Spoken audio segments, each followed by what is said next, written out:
बच्चों आज हम लोग डिस्कस करेंगे about probability theorem. Probability theorem मेरी दो होती हैं, एक होती है एडिशन थ्योरम ऑफ प्रोबेबिलिटी, एक होती है मल्टीप्लिकेशन थ्योरम ऑफ प्रोबेबिलिटी। जहां भी बात आ जाए कि either of the event to occur, तो हम लोग यूज करेंगे एडिशन थ्योरम ऑफ प्रोबेबिलिटी का। जैसे कि कंसीडर एन सिस्टम, हम लोगों ने एन सिस्टम को कंसीडर किया जिसमें से कि जो हमारे आर इवेंट्स अकर हुए हैं उनकी टोटल नंबरिंग को, उस सिस्टम को हम लोगों ने रिप्रेजेंट किया एन आर से। सिमिलरली जो मेरे एस इवेंट्स टेक प्लेस कर रहे हैं उसको मैंने रिप्रेजेंट किया एन एस से। तो probability of either of the event R और एस टू अकर क्या होगी, पी आर, मतलब कि जो आर इवेंट्स मेरे अकर कर रहे हैं उनकी प्रोबेबिलिटी होगी N R by N, total number of systems N. ठीक है। Similarly S events to take place, probability of S events is equal to N S by N. ठीक है। तो probability of either of the event, मतलब कि R और S में से जो either of the event take place करेगा उसके लिए प्रोबेबिलिटी हम लोग एडिशन थ्योरम ऑफ प्रोबेबिलिटी का यूज करेंगे, that is equal to P is equal to P R plus P S. Similarly अगर मेरे पास दो इवेंट्स हैं और उनमें से एक इवेंट की अकरेंस की प्रोबेबिलिटी है P1 एंड सेकेंड इवेंट की अकरेंस की प्रोबेबिलिटी है P2, तो probability of occurrence of either one of them is P1 plus P2। Word आया आइदर यूज हुई एडिशन थ्योरम ऑफ प्रोबेबिलिटी। ठीक है। एग्जाम्पल हम लोग एक डिस्कस करेंगे इसके बारे में। हम लोग लेके चलते हैं कि a die has 6 faces numbered 1 to 6, find the probability of getting either 5, 3 और 6। आइदर 5, 3 और 6। एक डाई से 6 फेसेस हैं जिसके ऊपर के 1 से लेके 6 तक नंबरिंग है, उनमें से हमें फाइंड करनी है प्रोबेबिलिटी, या तो हमें 5 मिले या 3 मिले या 6 मिले, आइदर 5, 3 और 6। सिमिलर एक टाइम पे एक फेस को गेट करने की प्रोबेबिलिटी क्या होगी, 1/6। तो probability of getting 5 is equal to 1/6, probability of getting 3 is equal to 1/6 and similarly for getting 6 is equal to 1/6। अब बात क्या थी, गेटिंग आइदर, है ना। तो अब क्या करेंगे, हम इन तीनों प्रोबेबिलिटीज को ऐड कर देंगे, सम अप कर देंगे। तो सो प्रोबेबिलिटी ऑफ गेटिंग 5, 3 और 6 is equal to 1/6 plus 1/6 plus 1/6, that is equal to 1/2। ठीक है। अब उसके बाद आता है मेरा multiplication theorem of probability. Multiplication theorem of probability, consider N systems. यहाँ एडिशन थ्योरम का हम लोगों ने यूज किया था आइदर ऑफ द इवेंट, और जब हमारे दो इवेंट साइमल्टेनियसली टेक प्लेस करें तो हम यूज करेंगे मल्टीप्लिकेशन थ्योरम ऑफ प्रोबेबिलिटी का। हम लोगों ने एन सिस्टम्स को कंसीडर किया जिसमें से कि जो हमारे आर इवेंट्स टेक प्लेस कर रहे हैं उनकी अकरेंस को हम लोगों ने रिप्रेजेंट किया एन आर सिस्टम से। सिमिलरली जो मेरे एस इवेंट्स हैपन हो रहे हैं उनकी अकरेंस को मैंने रिप्रेजेंट किया एन एस सिस्टम से। तो N R S system show करेगा मेरा बोथ इवेंट्स को R and S to occur simultaneously. R और एस दोनों इवेंट्स जब अक्कर होंगे तो इसको जो सिस्टम रिप्रेजेंट करेगा वो होगा एन आर एस। तो ज्वाइंट प्रोबेबिलिटी क्या होगी, P R S is equal to N R S by N. Probability for R events is equal to N R by N. ठीक है। Probability for S events is equal to N S by N.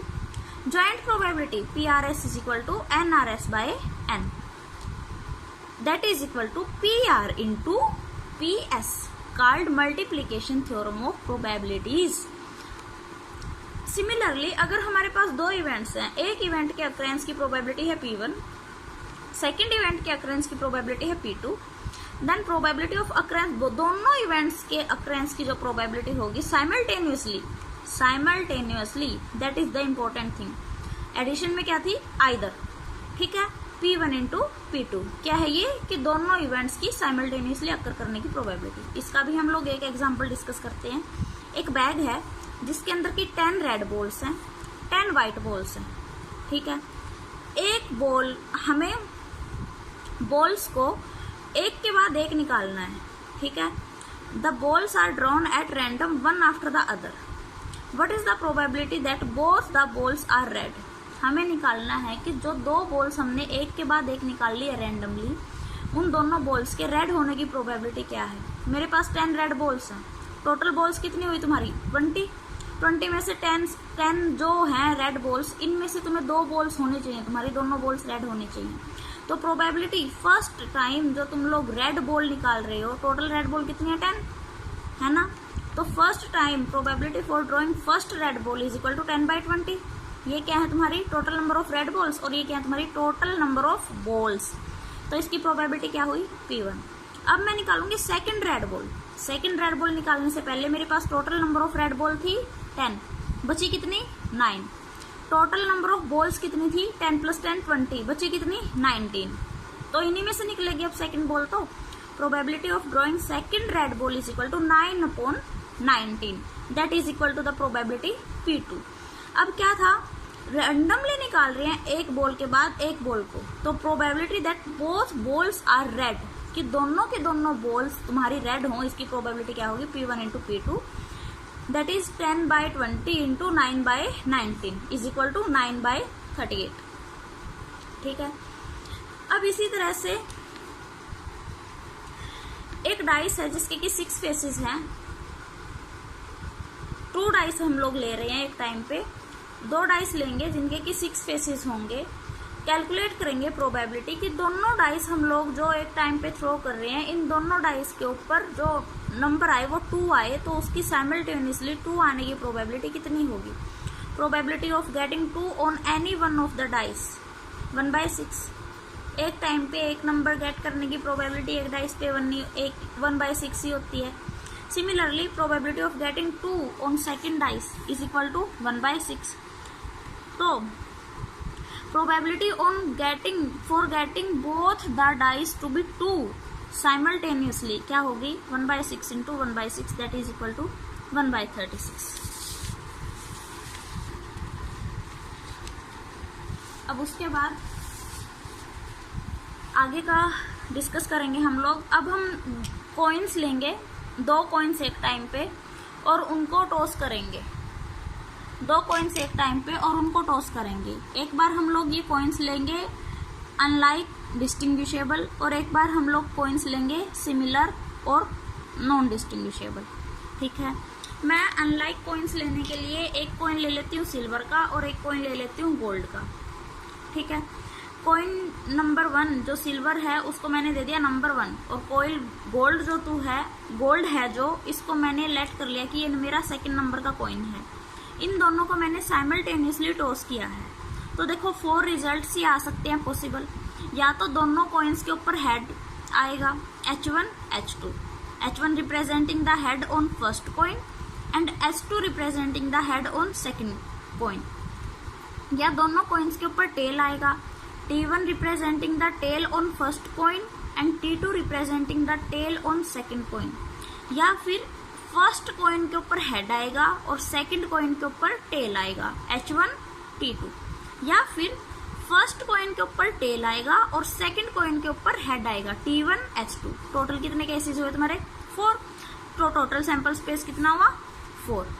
अब हम लोग इसकी एक table बना के probability के बारे में डिस्कस करेंगे। इवेंट, सिंबल और प्रोबेबिलिटी।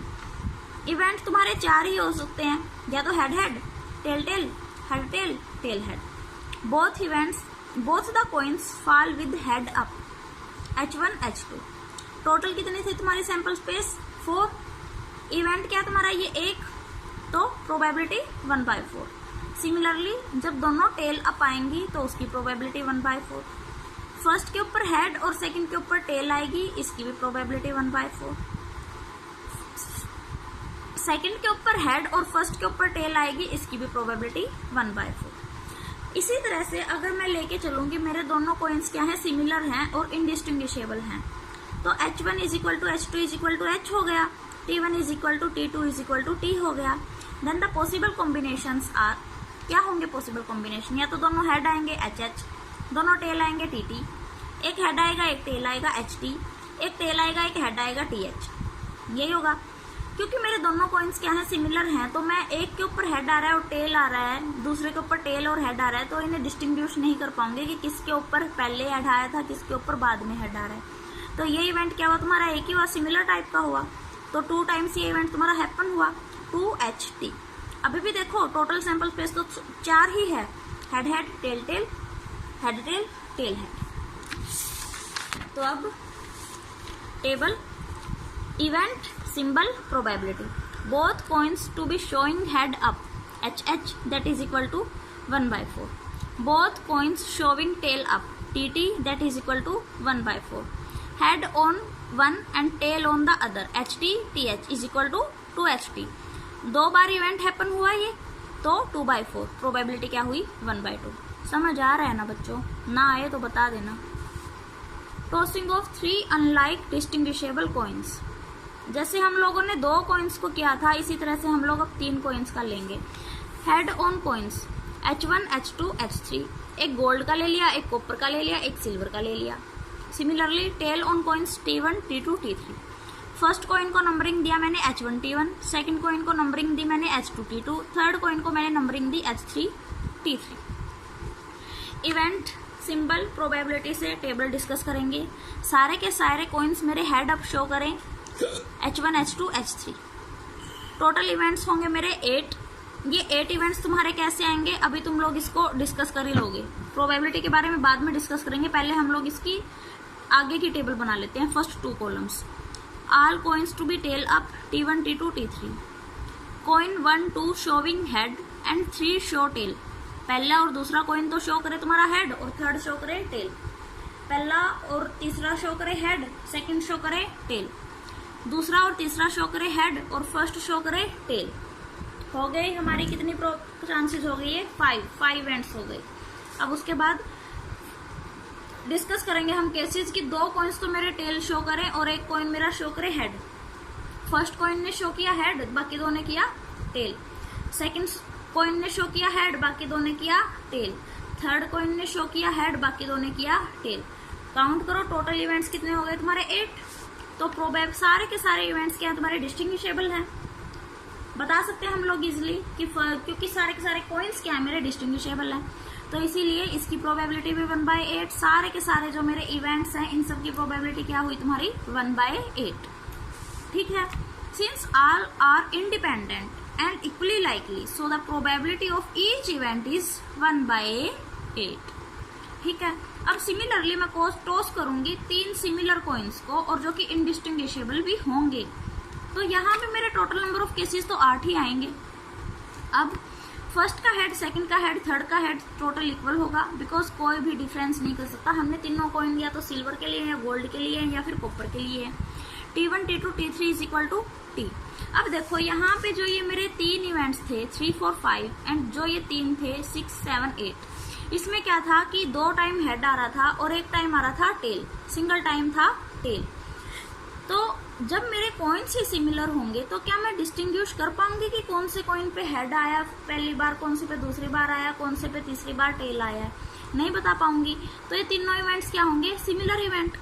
सिमिलरली जब मेरा एक के ऊपर हेड आएगा और 2 के ऊपर टेल आएंगे, जो कि मेरे 3 थे इवेंट्स 6, 7 और 8.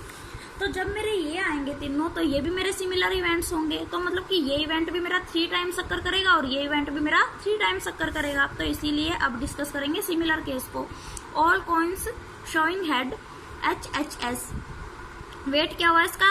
1 टाइम इवेंट अक्कर करेगा. All coins showing tail TTT. Weight 1. 2 coins showing head and 1 shows tail HHT. ये देखो ये इवेंट कितनी बार अक्कर हुआ? 3 बार. 2 coins showing tail and 1 head HTT. कितनी बार अक्कर हुआ? 3 टाइम्स. Probability 1/8, 1/8, 3/8 and 3/8. समझ आ गया? अब सिमिलर टेबल तुम लोग सिमिलर कॉइन्स के लिए और डिस्टिंग्विशेबल कॉइन्स के लिए 4 कॉइन्स लेके मुझे पर्सनली मैसेज करोगे. टेबल सबकी होमवर्क में होनी चाहिए. होमवर्क मान लो घर बैठे हो सारे, होमवर्क ही होगा. अब तो क्लास वर्क तो होने से रहा. अब उसके बाद 4 कॉइन्स आर टॉस्ड साइमल्टेनियसली. हम एक एग्जांपल डिस्कस करेंगे. Find the probability of getting at least 1 head. हमें प्रोबेबिलिटी फाइंड करनी है कि कम से कम हमें हेड मिले 1. देखो हम लोग क्या करेंगे, 4 कॉइन्स को एक साथ साइमल्टेनियसली जब टॉस करेंगे तो हमारे पास इक्वली लाइकली वेज काउंट करेंगे हम लोग सबसे पहले कि कितने मेरे इक्वली लाइकली वेज होंगे. उसके लिए हम लोग टोटल सैंपल स्पेस को फाइंड आउट करेंगे. Total sample space 2⁴ is equal to 16. ये 2⁴ कैसे आया? 4 तो मैंने लिए हैं कॉइन्स और हर एक कॉइन के जो इक्वली लाइकली तुम्हारे इवेंट्स हैं वो क्या है? 2. तो 2⁴ क्या हुआ? 16. तो टोटल पॉसिबल वेज क्या हुए 16। सैंपल स्पेस क्या होता है टोटल पॉसिबल वेज, तो इसीलिए सैंपल स्पेस क्या हुआ तुम्हारा 16। इस एग्जाम्पल को डिस्कस करने से पहले मैं एक बात बताना चाहूंगी कि जब दो कॉइन्स होते हैं और साइमल्टेनियसली मैं उन्हें टॉस करती हूँ तो फर्स्ट कॉइन के अंदर या तो आइदर हेड आएगा या टेल आएगा, तो H+T फर्स्ट कॉइन की प्रोबेबिलिटी है ना। सेकंड कॉइन के अंदर भी या तो हेड आएगा या टेल आएगा, तो सेकंड कॉइन की प्रोबेबिलिटी H+T। अब मैं बात कर रही हूँ कि दोनों कॉइन्स को मैंने साइमल्टेनियसली टॉस किया, तो इसकी टोटल प्रोबेबिलिटी के लिए मैं क्या करूंगी P1 इंटू P2, तो H+T इंटू H+T। प्रोबेबिलिटी क्या हुई मेरी H² T² 2HT, that is head 2 times tail 2 times और 2 टाइम्स एक के ऊपर हेड एक के ऊपर टेल। सिमिलरली अगर मैं 4 कॉइन्स को टॉस कर रही हूँ एक ही टाइम पे साइमल्टेनियसली, तो प्रोबेबिलिटी क्या होगी मेरी P1 into P2 into P3 into P4। तो अब मेरे टोटल पॉसिबल केसेस क्या होंगे H4 T4 4H³ T 4T³ H और 6H² T²। तो देखो अब यहाँ पे 4 बार तो आएगा मेरा 3 टाइम्स हेड और 1 टाइम टेल, 4 बार आएगा मेरा 3 टाइम्स टेल और 1 टाइम हेड, 6 टाइम्स आएगा मेरा 2 बार हेड और 2 बार टेल। लेकिन एक केस ऐसा है T⁴, मतलब कि 4 बार टेल, जब मेरा हेड एक बार भी नहीं आया। तो टोटल केसेस तो तुम्हारे 16, इनमें से टोटल 15 पॉसिबल ऐसे केसेस हैं जिनमें से कि कम से कम एक बार तो हेड आएगा ही आएगा। तो probability for getting at least 1 head is equal to 15/16। अब सिमिलरली हम एक और डाइस के बारे में, अभी तक हम लोगों ने कॉइन्स को टॉस किया है, अब हम एक बार डाइस को भी टॉस करते हैं। 2 डाइस को हम लोग साइमल्टेनियसली टॉस करेंगे और इन दोनों डाइसेस को टॉस करने के बाद हम लोग इसके अंदर से ये देखेंगे कि डाइस के अंदर किस किस नंबरिंग को ऐड करके मेरा क्या क्या नंबर आता है। 2 डाइस को मैंने साइमल्टेनियसली टॉस किया, फर्स्ट डाइस के पास भी 6 इक्वली लाइकली वेज हैं, सेकंड डाइस के पास भी 6 इक्वली लाइकली वेज हैं, तो टोटल डिफरेंट वेज क्या हुए तुम्हारे 6 into 6 that is equal to 36। अब मैं लेके चलती हूँ कि फर्स्ट डाइस तो है तुम्हारा वेरिंग में और सेकंड डाइस है तुम्हारा कॉन्स्टेंटली। बारी बारी से सारे के सारे नंबर्स के साथ हम लोग इसका कॉम्बिनेशन देखेंगे। तो फर्स्ट के ऊपर फर्स्ट और सेकंड के ऊपर 1 आया, फिर फर्स्ट के ऊपर 2, सेकंड के ऊपर 1, थर्ड 3 1 4 1 5 1 6 1। सिमिलरली मैंने इस टेबल को ड्रॉ कर लिया। अब इस टेबल को ड्रॉ करने के बाद मैं इसको डायगोनल वाइज सबको ऐड करके चलूंगी और देखूंगी कि कितनी बार कितना आ रहा है एडिशन में। मैंने देखा कि एडिशन में जो मेरा 2 है, 2 फॉर गेटिंग 2, वो बस एक ही केस में आया।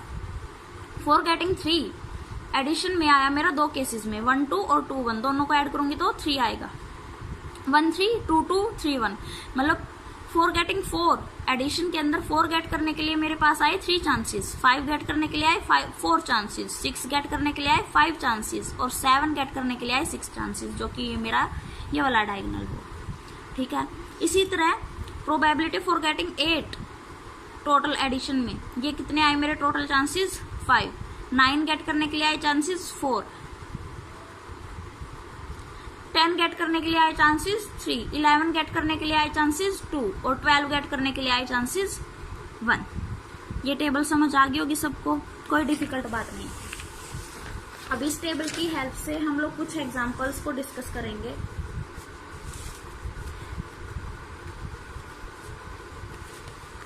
आगे डिस्कस कर लेंगे जब ये यूनिट खत्म होगी। तुम लोग डिस्कस कर लेना मुझसे अपने आप, जैसे कि 2 नंबर्स का एडिशन। मैं एक एग्जांपल बोल देती हूँ कि probability for getting 9 number when 2 dice are simultaneously tossed. तो अब इसकी प्रोबेबिलिटी मुझे फाइंड करके बताना एडिशन में, ठीक है, कि कितनी होगी प्रोबेबिलिटी। अब एक एग्जांपल हम लोग डिस्कस कर लेते हैं कार्ड्स का। Find the probability for getting first 3 cards to be ace of heart, king of heart and queen of heart from a well shuffled pack of 52 cards. मेरे पास एक वेल शफल्ड पैक है 52 cards का। मुझे probability find करनी है कि मैं फर्स्ट 3 कार्ड्स निकाल रही हूँ रैंडमली, कि जो मेरा पहला कार्ड है वो होना चाहिए एस ऑफ हार्ट का, सेकंड कार्ड होना चाहिए मेरा किंग ऑफ हार्ट का और थर्ड कार्ड होना चाहिए मेरा क्वीन ऑफ हार्ट का। तो इसकी प्रोबेबिलिटी क्या होगी? मेरे पास टोटल है 52 कार्ड, 52 कार्ड्स। ठीक है, फर्स्ट कार्ड जो मैं निकाल रही हूँ उस टाइम पे तो मेरे सारे के सारे थे, तो probability for finding ace of heart is equal to 1/52, एक ही निकाला, टोटल थे 52। अब मेरे पास कितने बचे, 51 बच गए, और मुझे क्या निकालना है, किंग ऑफ हर्ट, एक कार्ड निकालना और 51 बच गए। तो probability for find second card to be king of heart क्या होगा मेरा, P2 इज इक्वल टू 1/51। अब कितने कार्ड बचे, 50, 50, क्या निकालना है, queen of heart, third card to be queen of heart, तो इसके लिए प्रोबेबिलिटी क्या होगी, 1/50। अब ये तीनों कार्ड्स हमने रैंडमली निकालने हैं, है ना। Probability for these first 3 cards is equal to P1 into P2 is equal into P3, 1/52, 1/51 and 1/50। Okay बच्चों, आगे का हम लोग नेक्स्ट लेक्चर में डिस्कस करेंगे। जो भी कुछ ना समझ आए मुझे डाउट्स इनबॉक्स में मैसेज कर देना। Thank you.